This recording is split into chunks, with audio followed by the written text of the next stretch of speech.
Bonjour à tous et à toutes, chers adhérents de BHC. Dans la paracha, nous voyons deux situations dans lesquelles Yaakov se comporte d'une manière complètement différente. Après qu'on l'a trompé et qu'on lui a donné une autre femme, on lui a donné Léa à la place de Rachel, il ne s'excite pas, il ne s'énerve pas, il n'est pas en colère et il pose juste une question très poliment à Lavan qui l'a trompé. Pourquoi m'as-tu trompé? Il n'y a pas écrit là-bas qu'il s'est énervé, qu'il était en colère.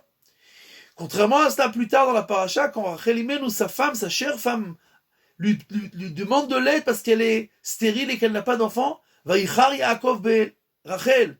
Yaakov s'énerve contre Rachel.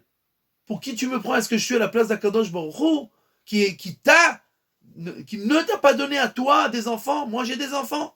Et il s'énerve. Comment c'est possible? Et la réponse est toute simple.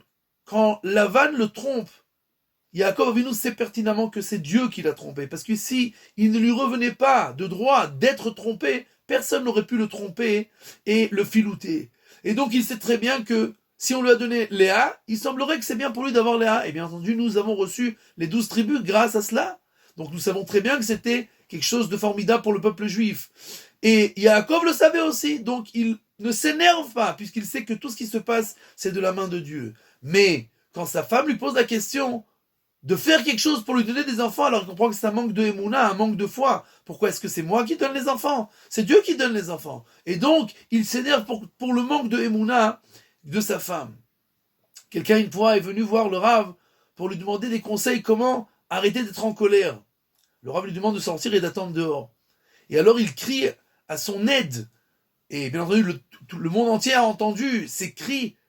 Il demande à son aide, prends un verre de thé bouillant, et quand tu passes devant la porte, verse-le sur la personne qui est devant, et on va voir comment il va réagir. Le second du Rav fait ce que le Rav a dit, prend le verre de thé, il arrive devant la porte, et par erreur, il le verse sur la personne. Et la personne lui dit, mais c'est pas grave, c'est bon, tout est entre les mains de Dieu, et Kol Beseder. Quand il rentre, il demande la question, il pose la question au Rav, ok Rav, qu'est-ce que je fais? Comment je fais pour éviter d'être en colère? Le Rav dit, mais tu vois, tu as réussi à ne pas être en colère. Il a dit, oui, mais ça, je savais que c'était un coup monté, que tout était préparé. Et le Rav lui dit, mais toute ta vie, c'est un coup monté. Et toute la vie, tout est préparé. Est-ce que tu crois que parce que seulement tu m'as entendu, c'était préparé? Ce qui se passe dans ta vie, c'est pas préparé? C'est pas Dieu qui le fait? C'est pas un coup monté? Et donc nous devons nous rappeler nous que toute notre vie c'est un coup monté, tout est organisé, et nous savons que tout ce que fait Dieu est pour le bien. Donc on n'a pas à s'énerver sur rien dans ce monde-là, à part quand on a un manque de foi et de émouna.